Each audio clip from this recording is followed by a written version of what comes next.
BJP विधायक रामकुमार टोप्पो के narco test हो तो ये सब चीज़ की अगर निष्पक्ष जांच होनी तो नार्को टेस्ट से हो जाए। जिस भी लेवल का जांच होगा सारे जांच में रामकुमार टोप्पो बिल्कुल बाधा नहीं बनेगा। कि किसी भी तहसीलदार, नायब तहसीलदार, किसी पटवारी, आरआई के साथ में कभी भी रिपीट नहीं होनी चाहिए।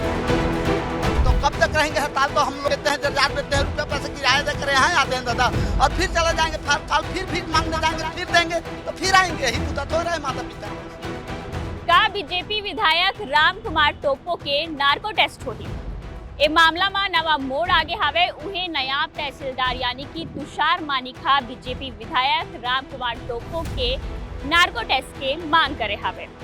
फिर ये पूरा मामला ले लोगन जो है आम जनता भी परेशान होगा था। अब का है पूरा मामला आप लोग बता दो। जोहार, मैं रुचि निर्मल करो, आप देखा तो विस्तार डिस्कस।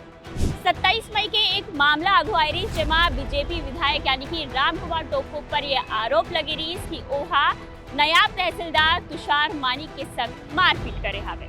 उहे ये मामला में बीजेपी विधायक रामकुमार टोप्पो संग 10 लोगन जुन ओखर समर्थक रहीस, ओखर मन ऊपर एफआईआर दर्ज हुई रही। शुक्रवार के विधायक रामकुमार टोप्पो हा कहे रहीस कि वह सरगुजा आईजी के सामने गिरफ्तारी रही। उहे विधायक अपन काफिला के संग अंबिकापुर ले रवाना हुई, जेकर बाद आधा बीच में ओखर समर्थक मन ओला रोक लीस और वहां ले वापस सीतापुर लौट गए। विधायक देर रात अपन रेस्ट हाउस में समर्थक मन संग बैठक भी करी। उन्हें आज छत्तीसगढ़ में तहसील ऑफिस मन बंद है। तहसील और एसडीएम मन जो है हड़ताल में चले गए हैं, जेकर ले आम लोगन परेशान हुआ था।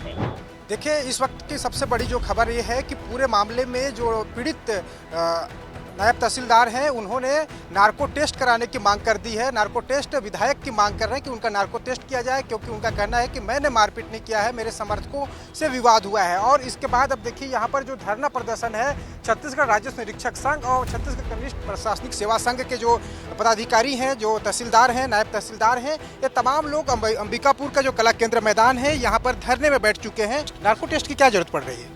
जी, नार्को टेस्ट की ज़रूरत इसलिए है कि मेरे द्वारा कोई भी अभद्र व्यवहार नहीं किया गया, नहीं जाति सूचक शब्दों का इस्तेमाल किया गया, नहीं मैंने सीमा धनकी मैडम को धक्के मार के बाहर निकाला, नहीं किसी को इनको बाहर निकलो ऐसा बोला। तो ये सब चीज़ की अगर निष्पक्ष जांच होनी तो नार्को टेस्ट से हो जाए। देखिए, हमारे जो संगठन है और तहसीलदार, नायब तहसीलदार का और राजस्व निरीक्षक का, पटवारी का, कोई भी शासन के विरुद्ध नहीं है। ये शासन के विरुद्ध आंदोलन नहीं है। नायब तहसीलदार हूँ, मुझे शासन सरगुजा में रखे, कहीं किसी और जिले में रखे, किसी और संभाग में रखे, तो मैं तो ईमानदारी पूर्वक जैसा मैंने मेरा शासकीय कार्यों का जैसा निर्वहन था पूर्व में भी, मैंने अवैध धान पर कार्रवाई की है, मैंने अवैध रेत परिवहन पर कार्रवाई की है। और ये बिल्कुल कहीं भी किसी भी तहसीलदार, नायब तहसीलदार, किसी पटवारी, आरआई के साथ में कभी भी रिपीट नहीं होनी चाहिए। हमारे पास अभी वही एक रास्ता भी दिख रहा है जिससे कि सच्चाई साबित हो सके, तो हम उसी के लिए फेवर में जा रहे हैं। उन्हें नायब तहसीलदार तुषार मानिक खा ये मांग करे हवे कि बीजेपी विधायक रामकुमार टोप्पो के जो है नार्को टेस्ट होना चाहिए। उन्हें एमा बीजेपी विधायक रामकुमार टोप्पो के का कहना है, बोला भी आप सुनो।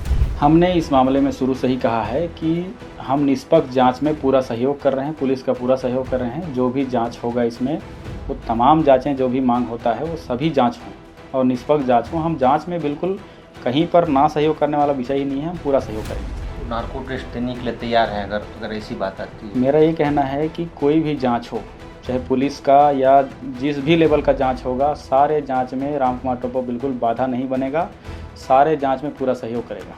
पूरा कॉन्फिडेंट है। ये जो आरोप जबरन के लगाए जा रहे हैं और ये देख रहे हैं, ये तमाम चीज़ें सबको मालूम है कि किसी भी घटना को छुपाने के लिए या दबाने के लिए दूसरे आरोप लगा दिए जाएं, ये उचित नहीं है। और ऐसा अगर समझते होंगे कार्रवाई नहीं होगा तो ये बिल्कुल गलतफहमी में ना रहें, कार्रवाई तो होगा। उन्हें ये मामला एक हफ्ता ले चलत हवे और एक हल्ले अब आम जनता मन भी परेशान हो गया हवे और एक असर जो है सिर्फ अंबिकापुर में नहीं बल्कि आपला बस्तर और बिलासपुर में भी देखेला मिलत है। बस्तर में भी इसका असर आपको दिखाई देगा। देख सकते हैं, जो राजस्व के अधिकारी कर्मचारी हैं वो आंदोलन में हैं। यही कारण है कि राजस्व के जो काम हैं वो जो है अब अटक गए हैं। लोग जो है राजस्व कार्यालय आ रहे हैं लेकिन उनके काम नहीं हो रहे हैं, क्योंकि आज दिनांक तक उसके पश्चात कार्रवाई नहीं हुई है। और हमारी मांग एकमात्र है कि जो शासन स्तर पे कार्य करते हैं अधिकारी कर्मचारी, अगर इस प्रकार की हिंसक घटनाएं होती हैं तो मनोबल जो है अधिकारी कर्मचारियों का टूटता है काम करने के लिए। हम भी दिन भर बैठकर कार्य करते हैं और हमारा भी प्रयास हमेशा रहता है कि जो है हम अपना 100% दें और कार्य करें। लेकिन अगर इस प्रकार की घटनाएं लगातार होती हैं तो मनोबल डाउन होता है। वही स्थिति है, उसी लिए जो है हमारे द्वारा कार्रवाई की मांग की गई है। केवल हमारी जो लड़ाई है केवल उसी चीज़ से है कि जो ये हिंसक घटनाएं जो हुई हैं और जिनके द्वारा की गई हैं उनके ऊपर जो उचित कार्रवाई। कर्मचारी और अधिकारी एक दूसरे के पूरक हैं।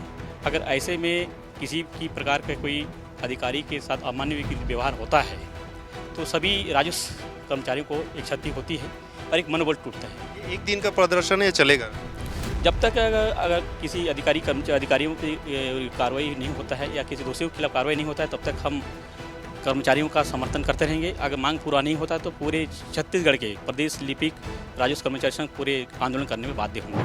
कार्यालय है, विभागीय अधिकारी जहां पर एसडीएम बैठते हैं, तहसीलदार बैठते हैं, जहां पर नायब तहसीलदार बैठते हैं। और आज जब यहां पर हम भीतर हमने देखा और हम दर्शकों को भी दिखा रहे हैं कि यहाँ एक सूनापन है, जबकि यहाँ पर ज़मीन का सारा काम होता है, नामांतरण होता है, डाइवर्सन होता है, आय जाति प्रमाण पत्र जैसी जो चीज़ें हैं वो सब कुछ बनती है। तो मैं शुरुआत जो है जो यहाँ की अतिरिक्त तहसीलदार है प्रकृति ध्रुव, उनके दफ्तर से करता हूँ। देखिए उनके दफ्तर में किस तरह जो है सूनापन पसरा हुआ है। यहाँ पर लोगों की भीड़ होती है, जमावड़ा होता है।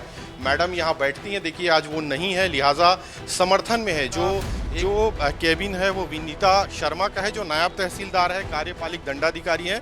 और इनके यहाँ भी एकदम से वैसी ही स्थिति है जैसा कि बाकी दो जगहों पर है। देखिए सर, मोर लइका मन के जाति निवास नहीं बनत है और मोर जो ससुर रही से उखर मने जमीन वो कुछ नहीं है। तो कब तक रहेंगे हड़ताल? तो हम लोग हो जाते हैं आते जाते में, हम अब देते हैं जर्जात देते हैं, रुपया पैसे किराया दे कर यहाँ आते हैं दादा, और फिर चले जाएंगे। कल फिर भीख मांगने जाएंगे, फिर देंगे तो फिर आएंगे। यही पूछा थोड़ा है माता पिता।